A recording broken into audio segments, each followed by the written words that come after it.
Hays County, Tex. In a former machine shop here in the Texas Hill Country, Jeffrey Stuffings, a founder of Jester King Brewery, led a tour group up a narrow staircase, to a loft where dozens of oak barrels surrounded what looked like an enormous copper sheet pan.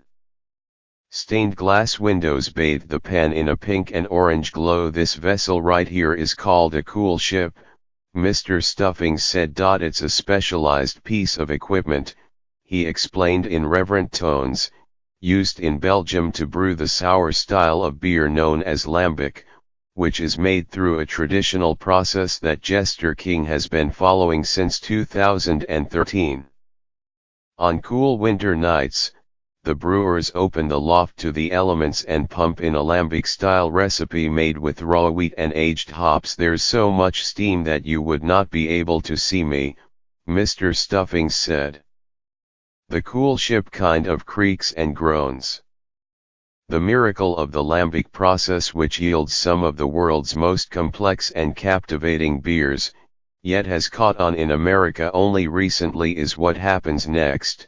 The beer starts to ferment spontaneously, no starter required. To ferment most beers, brewers tend a culture of microbes and add it to each batch, typically a pure culture of brewer's yeast, or in the case of many farmhouse and sour beers, like Jester King's core offerings, a mix that includes yeast and bacteria isolated from the wild. In the cool ship, however, the microbes attacking the liquid have never been cultivated yeast that either floated in from outside, yeast that was already naturally occurring in this room, yeast that was maybe living in the ceiling," Mr. Stuffings said.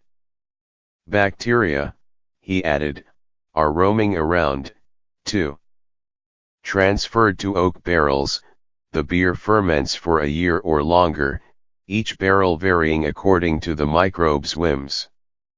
Some will have undesirable flavors and be dumped. Some of the beer may be aged with fruit, traditionally cherries or raspberries. The final steps involve the blending of individual barrels, often in multi-vintage blends, known in Belgium as gueuses, an art through which the brewers shape what nature gave them. Though it predates modern brewing science and played a role in many historical beverages, spontaneous fermentation is now regarded as costly, inefficient, and above all unpredictable. But this has not stopped dozens of American brewers from finally attempting it, and, in some cases, making it a fixture of their businesses or even their singular focus. If the process resembles winemaking, the flavors are wine-like, too. Artisanal Belgian lambic, in contrast to the melted popsicle versions with which many consumers associate the term, is dry and low alcohol but as dense with taste as champagne or chablis. Lemony and oaky, fruity and mineral, it can be powerfully tart and fragrant. The word funk gets thrown around, challenging to new initiates but compelling to converts. And as with wine, brewers influenced by the style often speak of terroir, the roles of geography and climate, which affect the balance and activity of microbes, yielding beers that reflect where they're made. It is a very romantic and mystical style, said Levi Funk, of Funk Factory Gizzeria in Madison, WIS.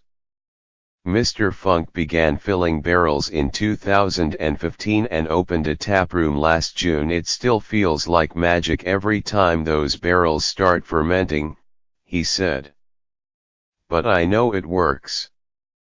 Cool ships have sprung up from Maine, where Oxbow Brewing introduced its native/wild spontaneous beer in August, to Southern California, where Beechwood Blendery released its first Cool Ship Chaos bottles in June.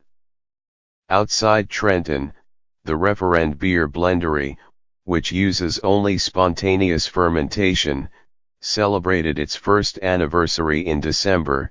In Nashville, Yazoo Brewing first filled its new Cool Ship last February. Mr. Stuffings has consulted other brewers, and Belgium's High Council for Artisanal Lambic Beers, to introduce a new certification mark method traditionnel that Americans can use to market lambic-style beers made according to Belgian tradition. Earlier, he proposed method gueuze, which the council detested. Like most Americans, he now avoids what he called the G word and the L word. It's unclear how many producers will rally behind the mark and the detailed standards it requires. They are a loose band of explorers, and even as they worship Belgium, they often combine spontaneous fermentation with non-traditional techniques, flavors or aesthetics. Black Project Spontaneous and Wild Ales, which Sarah Howitt started in Denver with her husband, James, in 2014, has begun using the certification mark, which Mr. Howitt helped develop, for some of its beers, but others don't qualify. We do use methods from when we were experimenting and playing, Mrs. Howitt said. One beer sometimes featured in their blends is aged not in barrels but in steel tanks, which are regularly topped off with new beer, a version of the Solera method used for sherry. A decade ago, when Allagash Brewing in Portland, Me, installed what is generally recognized as America's first cool ship, beer like Black Projects was inconceivable, said Rob Todd, Allagash's founder. It was widely believed that lambic-style beers simply couldn't be made outside Belgium. Eventually, Allagash even trademarked the word coolship.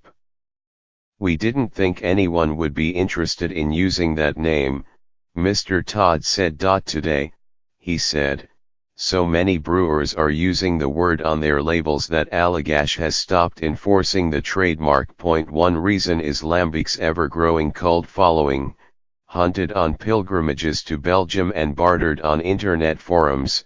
The style has inspired a devotion to spontaneous beer in general.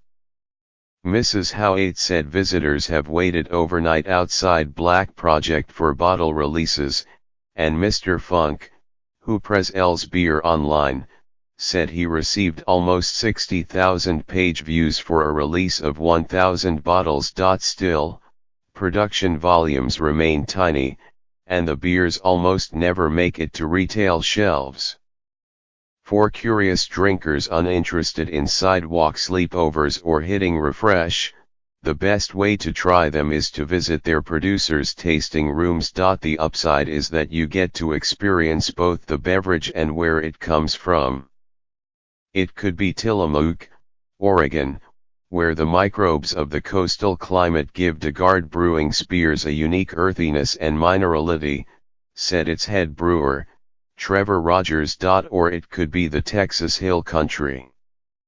After the tour, Mr. Stuffings sat at a picnic table outside the old machine shop and opened several bottles, which varied from softly sour and herbal the pure spontaneous beer itself to a musty, petrol wine offering aged with Texan white wine grapes. He mused about how he was infatuated with their elegance, their texture, the airiness of their foam. But as he sat, glass in hand, beneath live oaks and the late summer sun, he seemed happiest for the invisible life around him, which delivered the ultimate connection to time and place.